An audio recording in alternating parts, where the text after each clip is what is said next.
Lisa Martinez stood at her kitchen window, watching the morning news on her tablet. The reporter's voice was calm, but the words made her hands shake.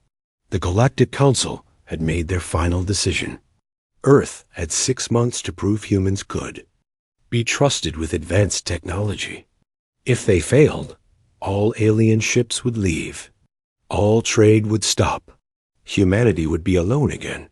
She turned off the tablet and looked at the empty chair where her daughter Emma used to eat breakfast. 3 months had passed since the accident. 3 months since the hovercar's alien safety system failed. 3 months since her 8-year-old daughter died because humans were not allowed to fix the machines they used every day. Lisa had been an engineer once. She had worked on rockets that carried supplies to the moon. But when Emma was born, she chose to stay home. She wanted to watch her daughter grow up. Now Emma was gone, and Lisa felt like a stranger in her own life. The doorbell rang. Lisa opened it to find a man in a gray suit.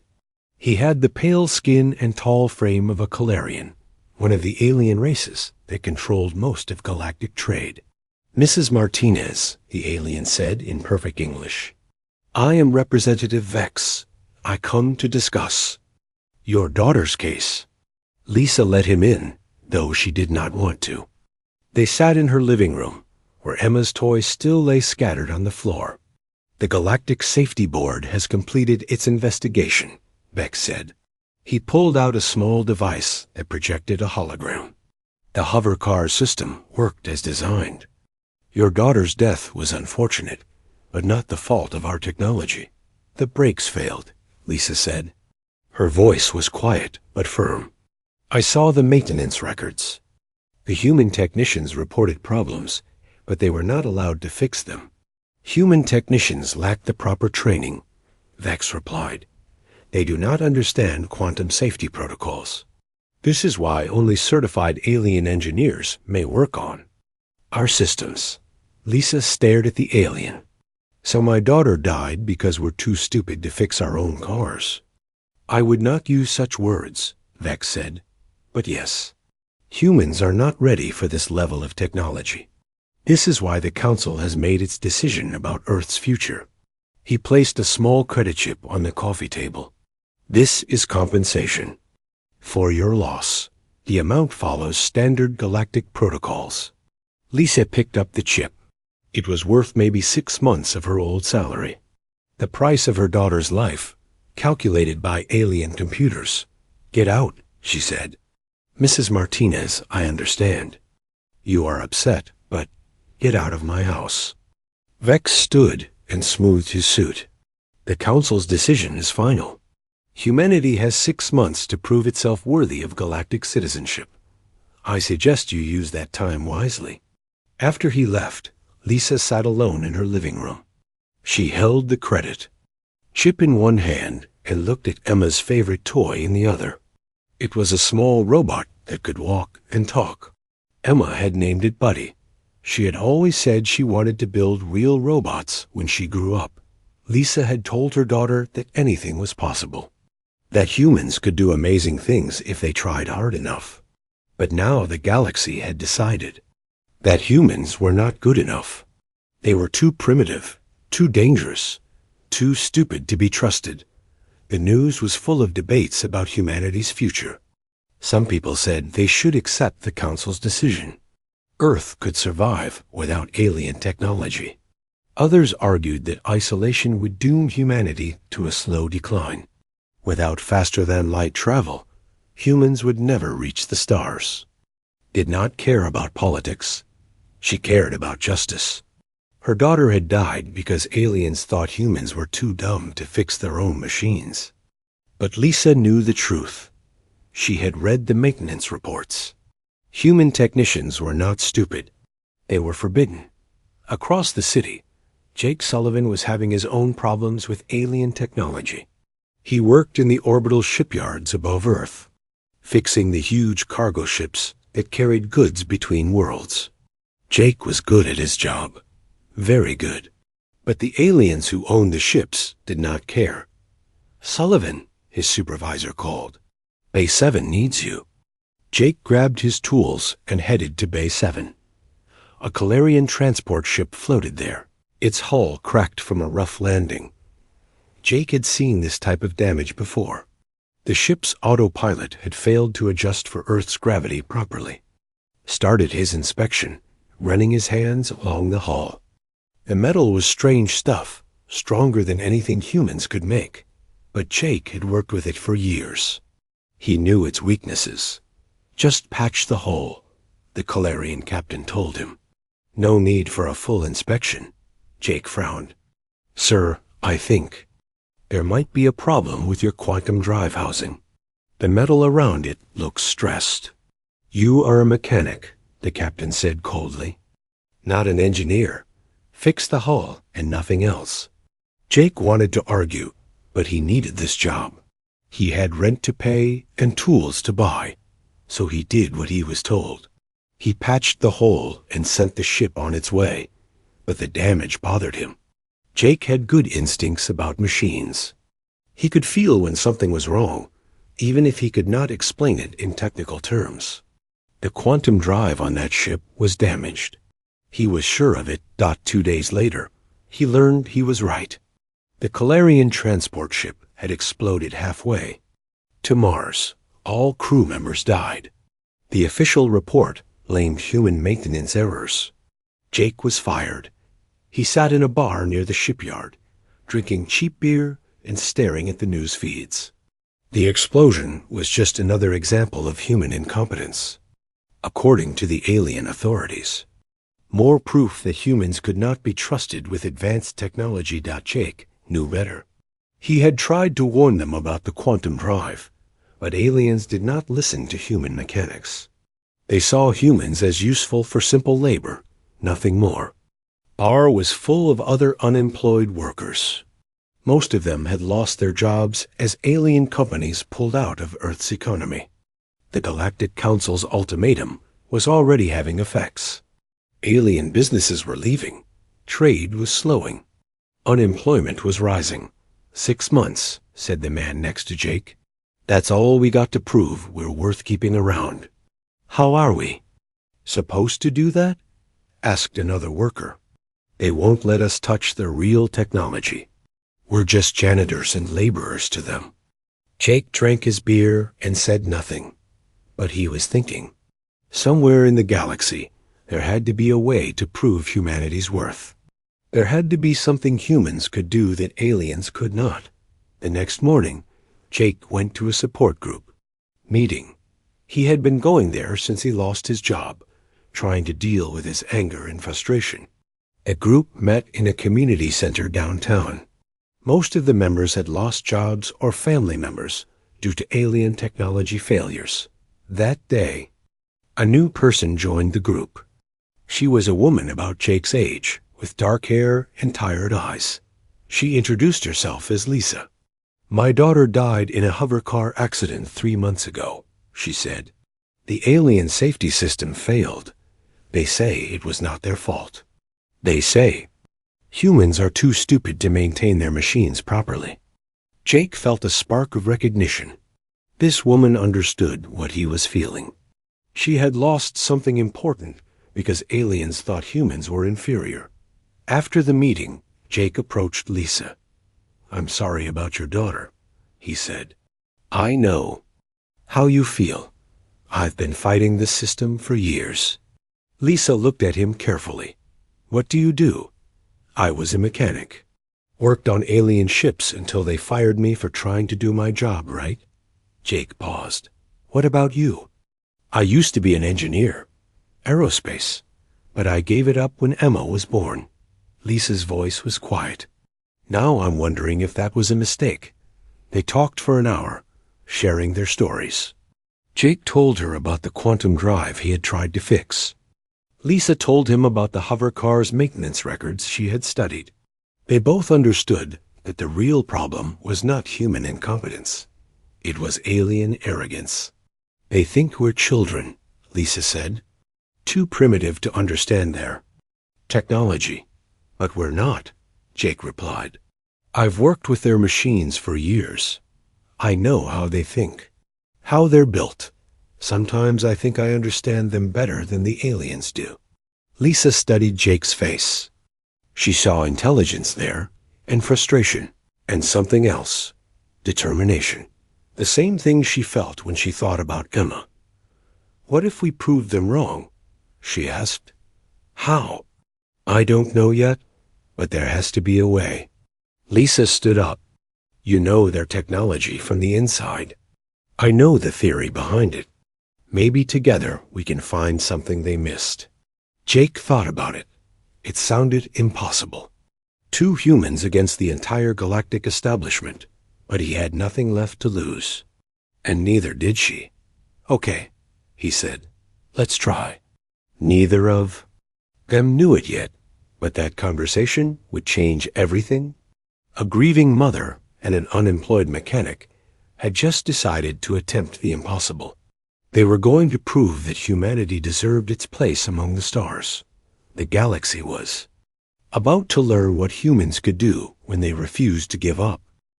Lisa's garage had become a workshop. She had moved her car outside and filled the space with workbenches, computer terminals, and boxes of spare parts. Jake brought tools and equipment from his old job at the shipyard. Most of it was junk that the aliens had thrown away, but Jake saw potential in everything. The problem with alien technology, Lisa said, pointing to a holographic display, is that it's too perfect, too controlled. They use massive computers to calculate every possible outcome before they make a decision. Jake nodded as he sorted through a box of quantum field generators. That's why their ships are so fragile. Everything has to work exactly right, or the whole system fails. They had been working together for 2 weeks now. Lisa handled the theoretical side, using her engineering background to understand how alien technology actually worked. Jake focused on the practical problems, finding ways to build and repair things with limited resources. Their first breakthrough came when Lisa realized something important about faster-than-light travel. All alien ships used quantum entanglement, drives that required enormous computing power to navigate safely. The calculations were so complex that only the most advanced artificial intelligences could handle them. But what if we don't need perfect calculations? Lisa asked. What if we could navigate by intuition instead of mathematics? Jake looked up from the drive component he was examining. How would that work? Human brains are different from alien brains, Lisa explained. We're better at pattern recognition, at making connections that don't seem logical, but somehow work. What if we could build a drive that responds to human thought patterns instead of computer commands? It sounded crazy, but Jake had learned to trust Lisa's ideas. She had a way of seeing problems from angles that no one else considered. And she was right about human brains being different. Jake had always been able to sense when a machine was about to fail, even when all the diagnostic tools said it was fine. They started with a small quantum field generator that Jake had salvaged from a broken cargo lifter. Lisa wrote new control algorithms that interfaced directly with human neural patterns. Instead of feeding the drive precise mathematical coordinates, they would think about where they wanted to go. The first test was a disaster. The generator overloaded and filled the garage with smoke. But Lisa was excited rather than discouraged. Did you feel that? She asked Jake. For just a second, the field responded to your thoughts. It actually worked. They tried again and again and again. Each failure taught them something new. Lisa learned to write code that could interpret human intuition. Jake learned to build hardware that could survive the chaotic energy patterns of human-directed quantum fields. Word of their project began to spread through underground networks. Other humans who had been overlooked by alien society started showing up at Lisa's garage. Maria Chun was a mathematician who had been working as a janitor at an alien research facility. Tony Rodriguez was a physicist who had been rejected from every alien university. Sam Johnson was a materials scientist who had been assigned to mining operations because aliens thought humans were only good for manual labor. Each new person brought skills and knowledge that the aliens had ignored. Maria understood quantum, mathematics better than most alien scientists, but she had been dismissed because she was human. Tony had developed new theories about space-time that could revolutionize physics, but no alien journal would publish his work. Sam had discovered new ways to create exotic materials using simple Earth elements, but alien companies had stolen his ideas and given him no credit. They treat us like we're stupid, Maria said during one of their evening work sessions. But we're not. We're just different. Different how? Lisa asked. We think in ways they don't understand, Tony explained. Aliens are logical. They follow rules. They do things the same way every time. But humans are creative. We take risks. We try things that shouldn't work, but sometimes do. Lisa smiled. That's exactly what we need for this project. Their prototype drive was nothing like the sleek alien technology they were used to seeing. It was built from salvaged parts, held together with human ingenuity and a lot of welding. But it worked. Not perfectly, not predictably, but reliably. Enough to prove their theories were correct. The drive could move small objects through space faster than light. More importantly, it could do so without the massive computer systems that alien drives required. A human operator could control it, with thought and intuition, making split-second decisions that no computer could calculate in time. We need to test it on something bigger, Jake said. Something that can carry a person. Lisa had been thinking the same thing. They needed to build a ship. Not a huge one, but large enough to prove that their human-designed technology could work on a practical scale. The problem was resources. Building a ship required materials and equipment that they could not afford. And even if they could build it, they would need a place to test it where aliens would not interfere. That problem was solved when Sam Johnson made an announcement. I know a place we can work, he said. My cousin owns a mining operation in the asteroid belt. It's been shut down for months because alien companies pulled out. The facility is empty, but all the equipment is still there. Lisa felt a surge of excitement. An abandoned mining station would be perfect. It would have manufacturing equipment, raw materials, and most importantly, it would be far enough from Earth that they could work in secret, but moving their operation to the asteroid belt would be dangerous. They would have to use alien transportation, and alien authorities were already suspicious of human activities. The Galactic Council had issued new restrictions on human movement and communications.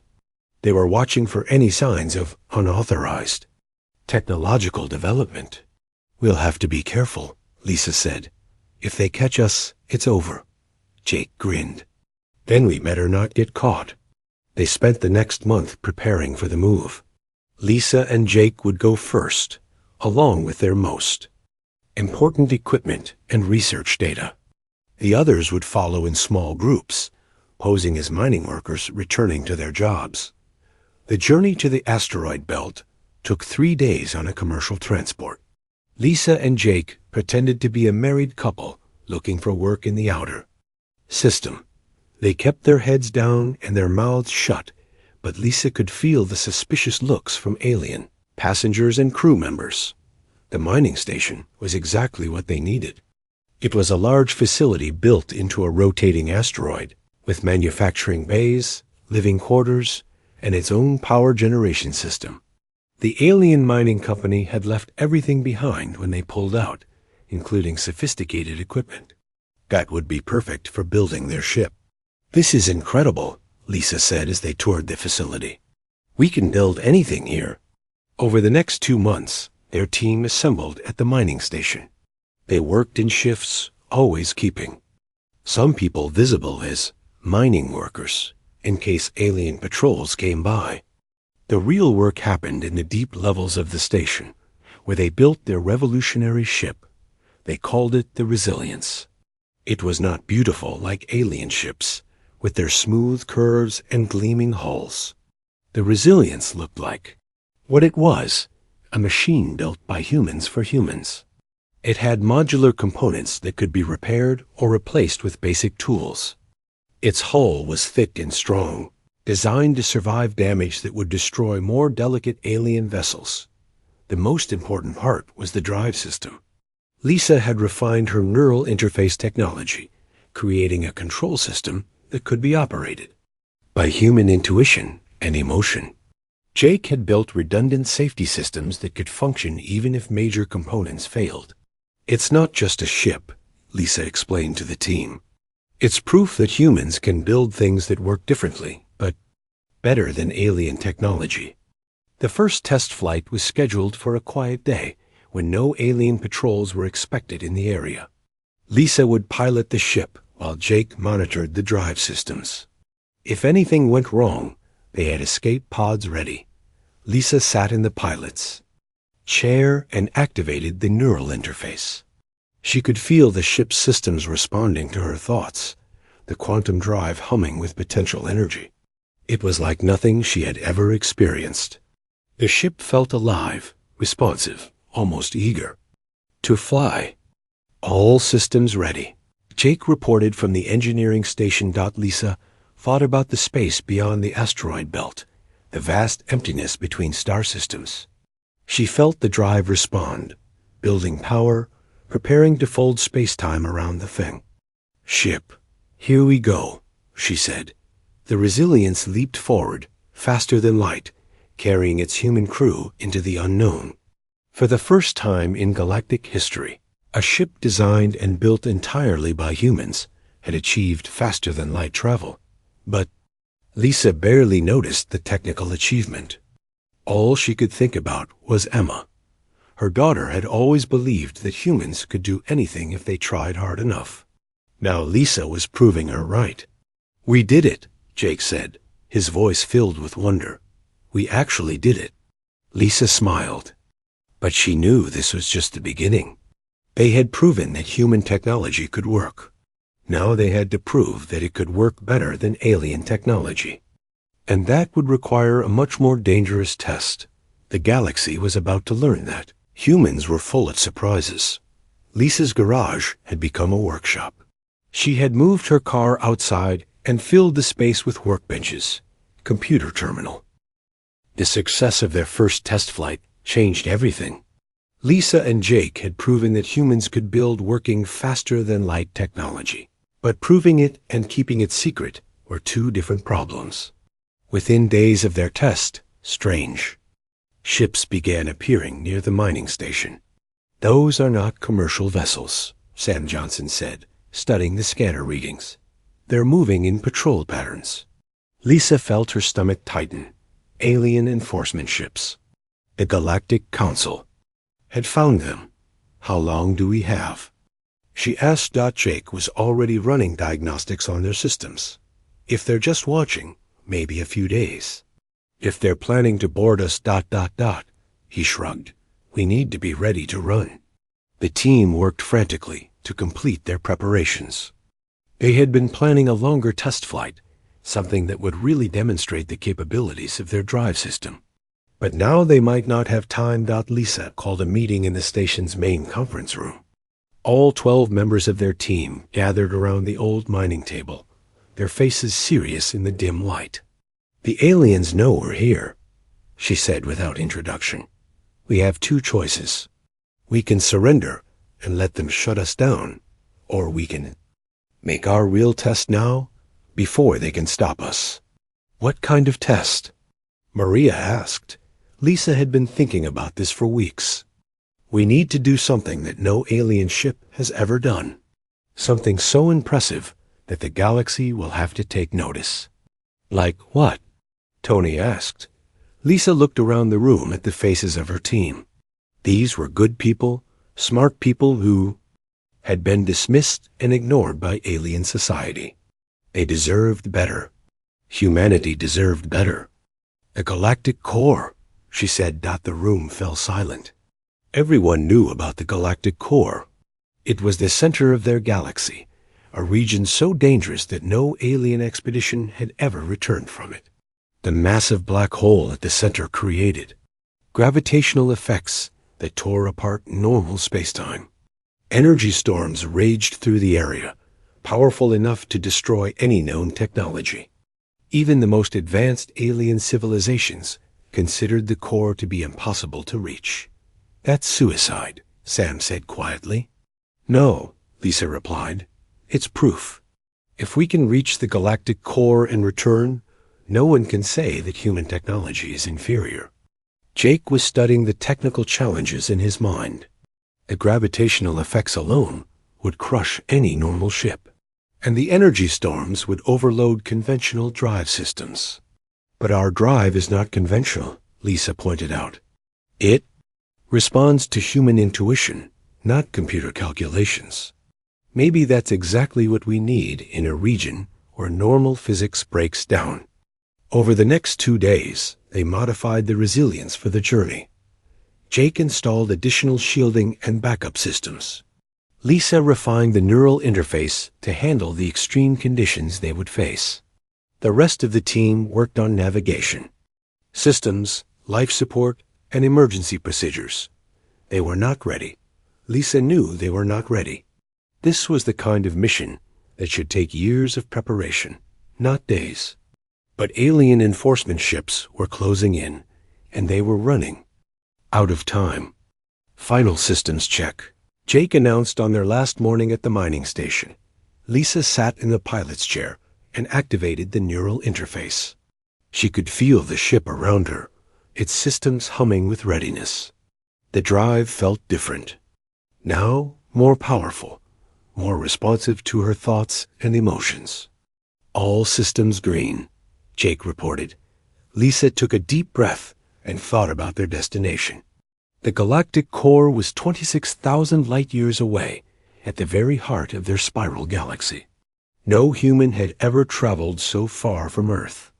Most humans had never even left their own solar system, but Emma had always dreamed of seeing the stars. Lisa was going to see them for her. "Initiating jump sequence," she announced. The resilience leaped into faster-than-light travel, leaving the mining station and its alien watchers far behind. But this was not like their previous test flights. This journey would take them through regions of space that no one had ever mapped, past dangers that no one fully understood. The first part of the journey went smoothly. They traveled through normal space, stopping occasionally to recalibrate their systems and check their position. Lisa found that piloting the ship became easier with practice.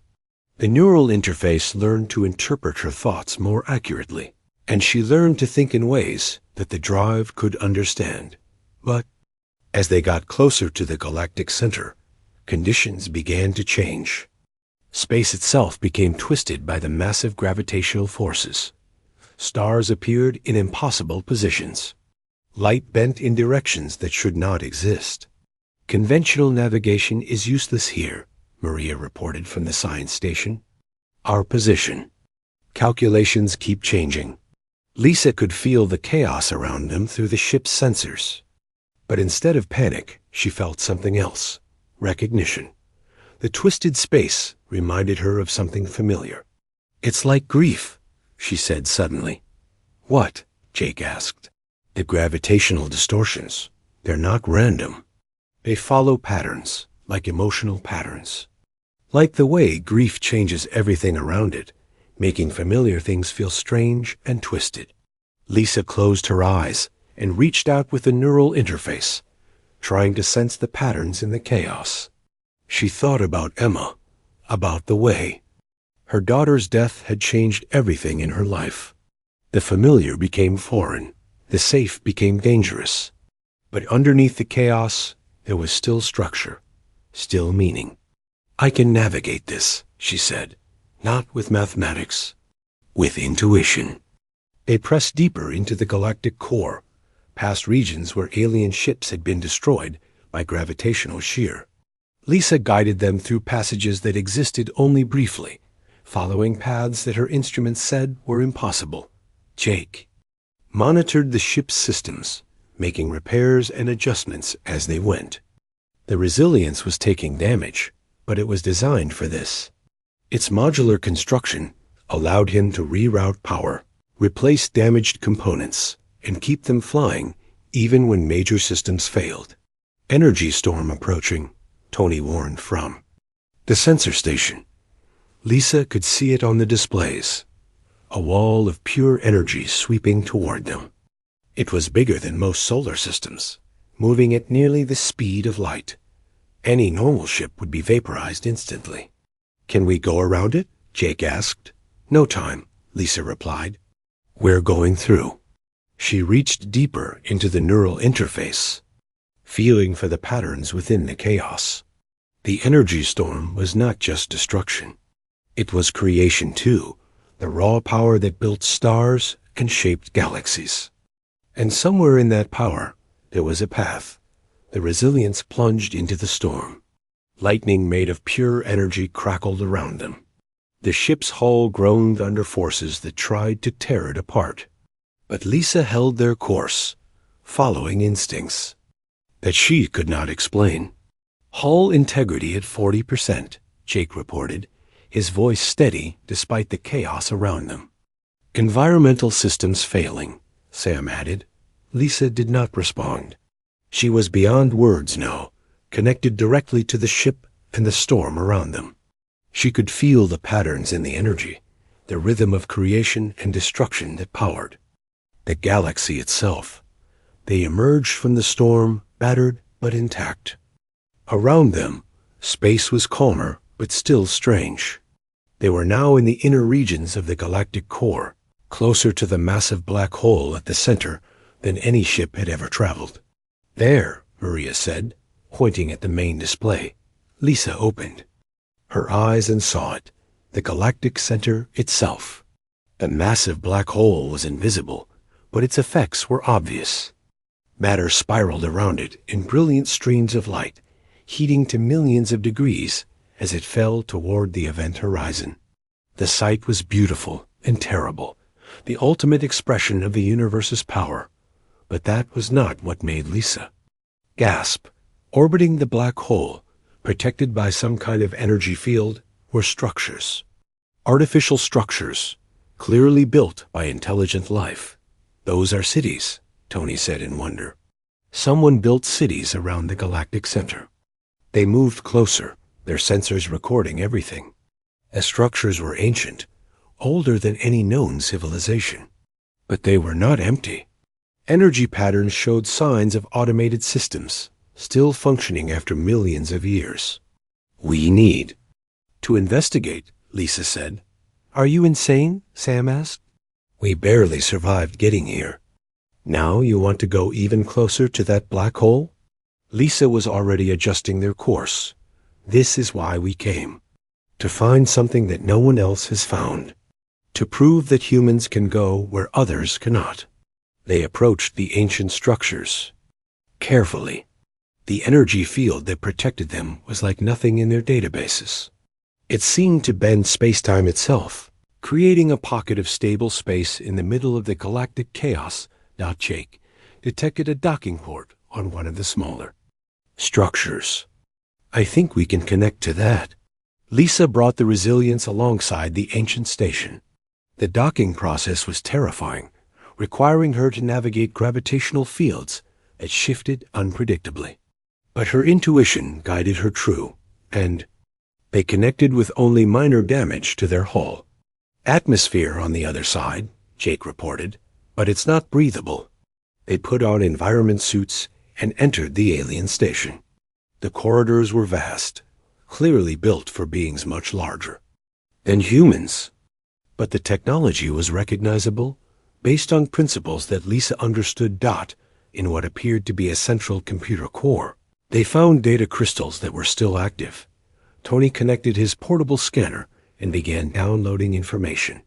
"This is Incred." The journey home from the galactic core took 2 weeks. 2 weeks of constant repairs, system failures, and navigation through regions of space that tried to kill them with every jump. But the resilience lived up to its name, And Lisa's team proved that human determination could overcome any obstacle. Jake had never been prouder of a machine.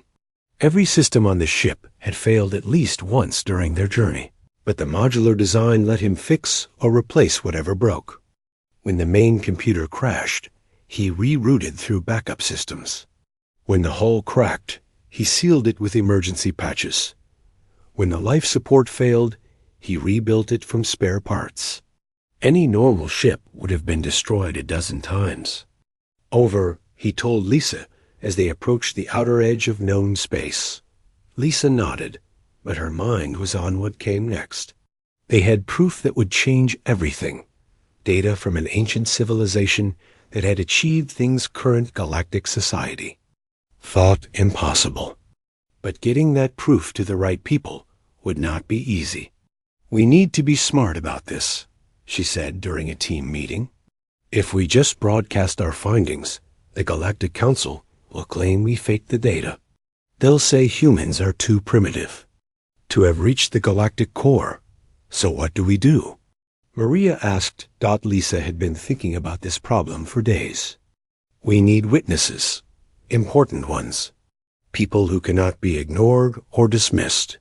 Tony looked up from the ancient data crystals they had recovered.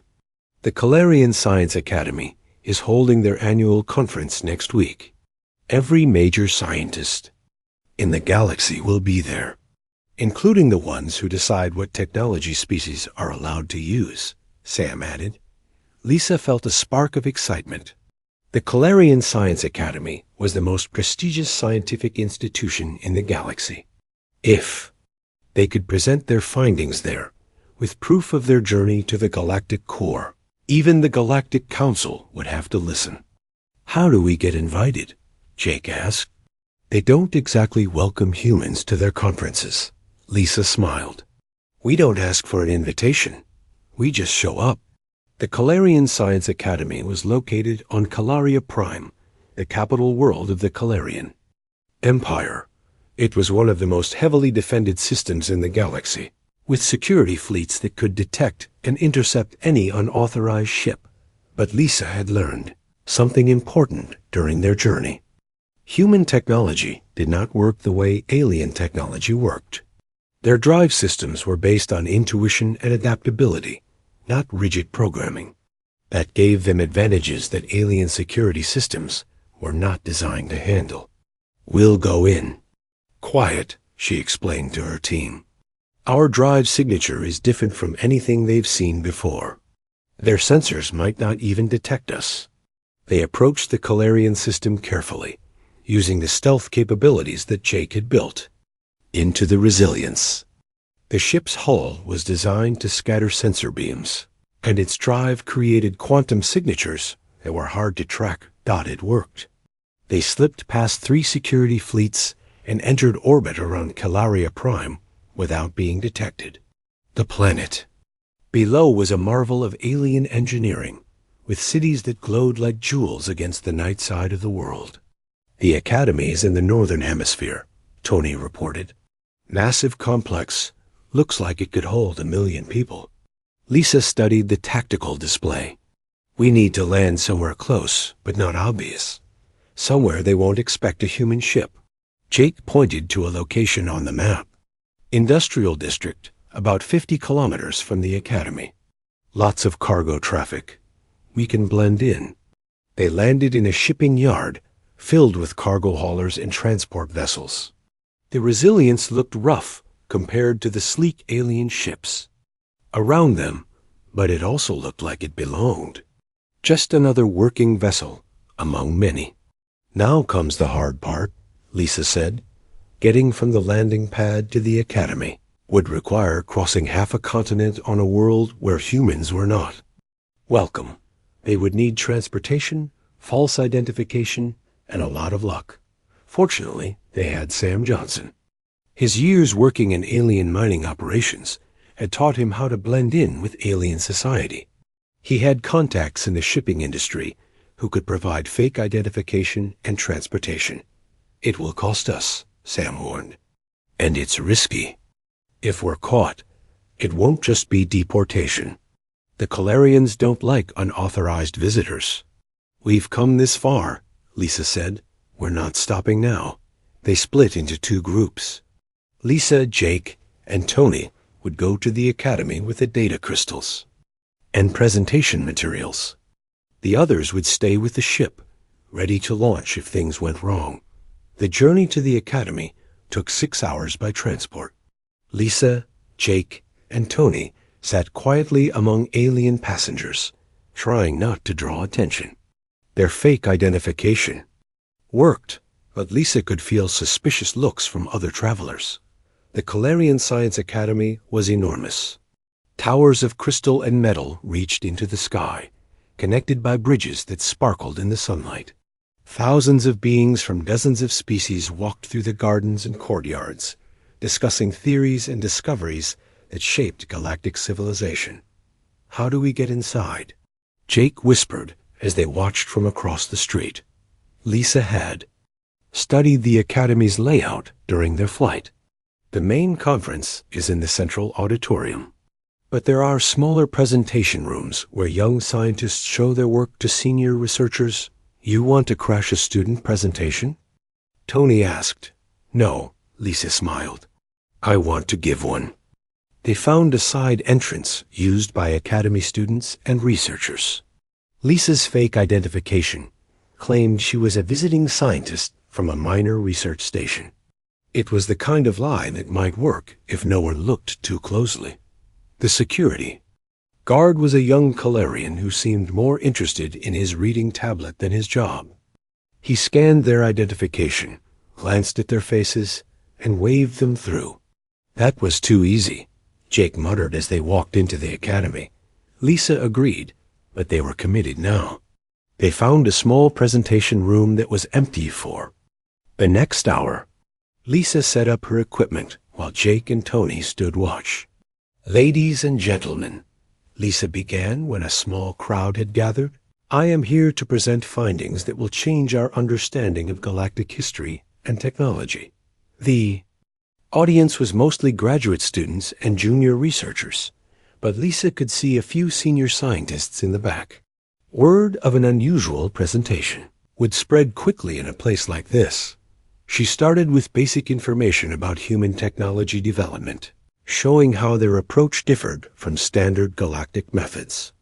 Then she revealed the real surprise: images and data from their journey to the galactic core. The room fell silent. Several aliens stood up to get a better look at the displays. Lisa could hear whispered conversations in languages she did not understand, but the tone was clear. Shock, disbelief, and growing excitement. These structures, said an elderly Calarian scientist, they appear to be artificial, but nothing could survive in the galactic core environment. Nothing using current technology, Lisa agreed. But the beings who built these cities used different principles that we have rediscovered. She showed them technical readouts from the resilience, proof that human-designed systems had not only survived the journey, but performed better than any known technology. The neural interface that allowed human intuition to guide faster than light. Travel, a modular design that could be repaired and modified during flight. The adaptive systems that grew stronger under stress, instead of breaking down. This is impossible, declared a Zephyrian engineer. No primitive species could develop such technology. Jake stepped forward. We're not primitive. We're different. Your species value control and predictability. Humans value adaptability and creativity. More scientists were entering the room now, drawn by reports of the unusual presentation. Lisa could see alien security guards pushing through the crowd, trying to reach the front. We have to go, Tony whispered urgently. But Lisa was not finished. The ancient civilization we discovered in the galactic core fell because they became too dependent on perfect systems. They lost the ability to adapt when conditions changed. Current galactic civilization is making the same mistake. The security guards reached the stage. You are not authorized to be here, the lead guard announced. Come with us immediately. Lisa looked out at the crowd of scientists. Some seemed angry at the disruption. Others looked fascinated by her claims. A few appeared to be recording everything with hidden devices. Humanity offers something the galaxy needs, she said as the guards moved toward her.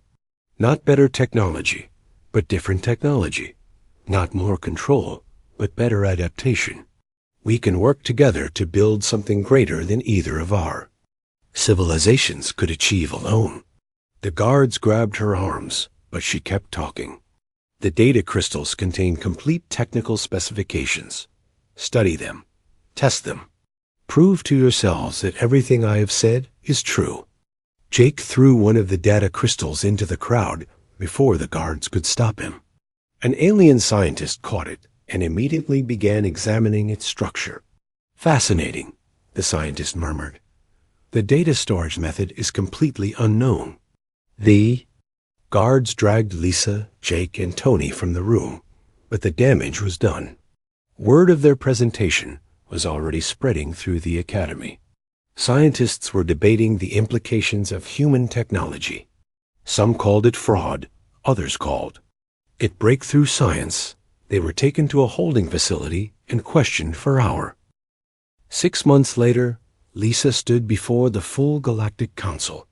The Great Chamber on Calaria Prime held representatives from every major species in the galaxy. Thousands of beings filled the seats, their attention focused on the small human woman. At the central podium dot, it had taken months of negotiations to reach this moment. After their presentation at the Science Academy, the galaxy had split into 2 camps. Some species demanded that humanity be granted immediate full citizenship and access to all galactic technology. Others insisted that humans were too dangerous and unpredictable to be trusted with advanced systems. The debate had raged for months. Human technology was tested, analyzed, and debated by the greatest minds in the galaxy. Every test confirmed what Lisa and Jake had claimed. Human systems were not just different from alien technology. In many ways, they were better, but being better at technology was not enough. The Galactic Council cared about stability, order, and control. Humans represented chaos, change, and uncertainty.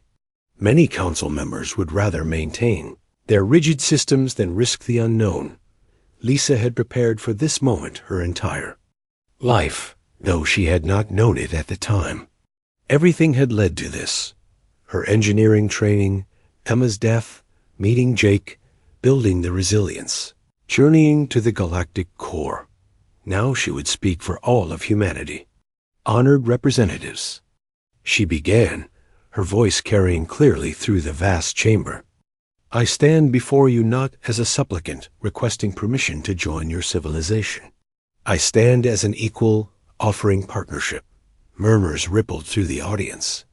The Calarian Council leader, a tall being with pale blue skin, raised one hand for silence.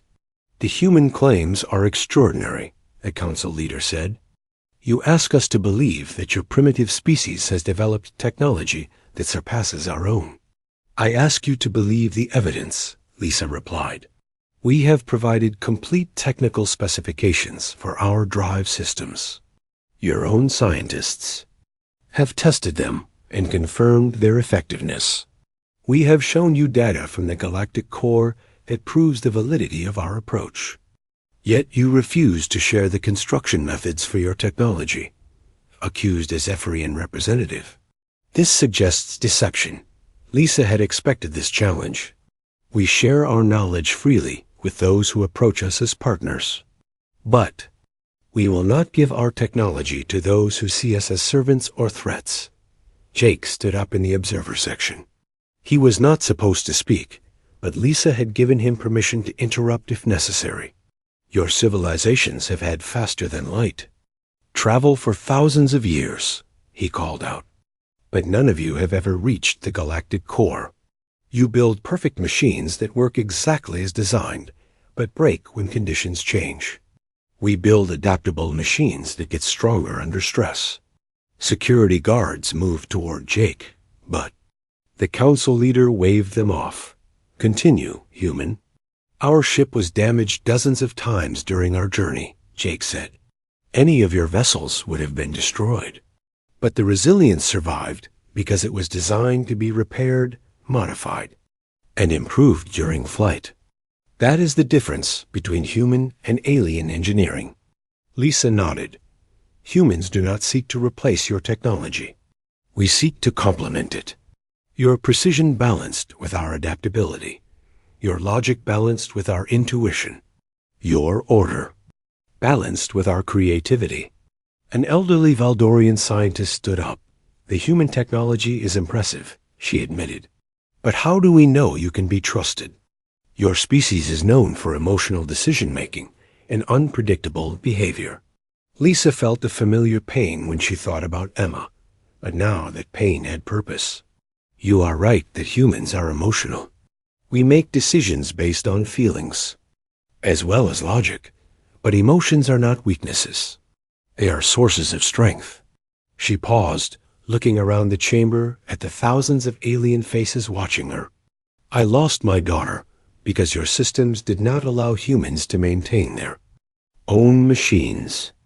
That loss could have filled me with hatred. Instead, it filled me with determination to prove that humans deserve respect. Emotion drove me to attempt the impossible. Logic alone would have told me to give up. But human emotions, love, grief, hope, and determination gave me the strength to continue when every rational calculation said I should quit. The chamber was silent now. Lisa could feel the attention of every being present. The ancient civilization we discovered in the Galactic core fell because they eliminated emotion and chaos from their society. They became so perfectly ordered that they could not adapt to change. When their systems finally failed, they had no backup plans, no alternatives, no ability to improvise. She gestured toward the data displays that showed images from their journey. Their cities still orbit the galactic center, perfect and empty, a monument to the dangers of absolute order. The council leader leaned forward. What exactly are you proposing, human? Partnership, Lisa said simply. The Human Integration Initiative.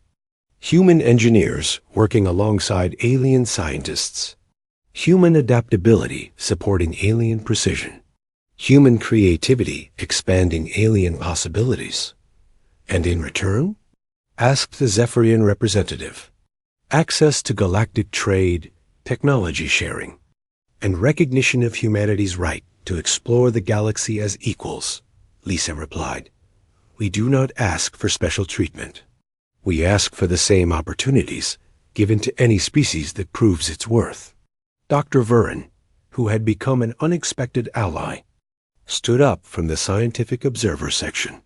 The evidence supports the human claims, he announced. Their technology represents genuine advances in quantum mechanics, materials science, and consciousness-machine interface systems. Any species that refuses to study these advances will fall behind those who embrace them. Debates began breaking. Out across the chamber, species representatives argued among themselves in dozens of languages. Some seemed excited by the possibilities. Others appeared frightened by the implications. The council leader called for order. The decision is not simple, he said. Granting humanity full galactic citizenship would change the fundamental nature of our civilization. Change is not the enemy, Lisa replied. Stagnation is. The galaxy needs diversity to survive and grow. Humans offer something you have lost. The ability to find new solutions to old problems. A young Calarian scientist stood up. I have studied the human data extensively, she said. Their approach to faster-than-light travel could revolutionize galactic transportation. Journey times could be reduced by orders of magnitude. Dangerous regions of space could become accessible for the first time. And the risks? Demanded a military representative. Every advance involves risks, the scientist replied. But the risks of stagnation are greater than the risks of progress. Lisa watched the debates continue for hours. She could see the fear in some representatives, the excitement in others. The galaxy was being forced to confront a fundamental question. Was diversity worth the uncertainty it brought? Finally, the council leader called for quiet. "We will vote," he announced. "All in favor of granting humanity provisional galactic citizenship and establishing the Human Integration Initiative." The voting took place electronically, with results displayed on the chamber's main screens. Lisa held her breath as the numbers appeared. The motion passed by a narrow margin. Not overwhelming support, but enough that the chamber erupted in noise. Some species cheered, others protested. But the decision was made. Humanity would be given a chance to prove itself as equal partners in galactic civilization. Lisa felt tears on her cheeks. She thought about Emma, about how her daughter had always believed that humans could do anything if they tried hard enough. She had been right. Jake joined her at the podium, along with the rest of their team. "We did it," he said quietly. "We actually did it." "No," Lisa replied, looking out at the chaotic scene in the chamber. "We started it. The real work begins now." Over the following months, the Human Integration Initiative began operations across the galaxy. Human engineers worked alongside alien scientists, bringing fresh perspectives to old problems. Human adaptability helped alien precision achieve new levels of efficiency.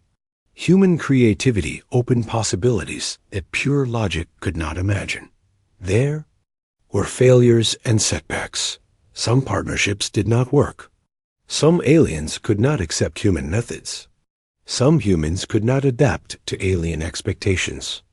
But overall, the program succeeded beyond anyone's expectations. Lisa became the first human member of the Galactic Science Council, working to establish policies that encouraged cooperation between different approaches to problem solving. Jake led the Cooperative Engineering Corps, where human mechanics worked with alien engineers to create hybrid technologies that were better than either could build alone. But the real victory was deeper than politics or technology. The galaxy had learned to value diversity over conformity, adaptation over control, creativity over rigid planning. The human contribution was not just their machines or their methods. It was their perspective. 1 year after addressing the Galactic Council, Lisa stood in her new office on Calaria Prime. Through the windows, she could see ships from dozens of species arriving and departing. Human vessels flew alongside alien craft, no longer as servants or supplicants, but as partners. On her desk was a small photo of Emma, smiling at the camera with the innocent confidence of a child who believed anything was possible. Next to it was a model of the Resolute.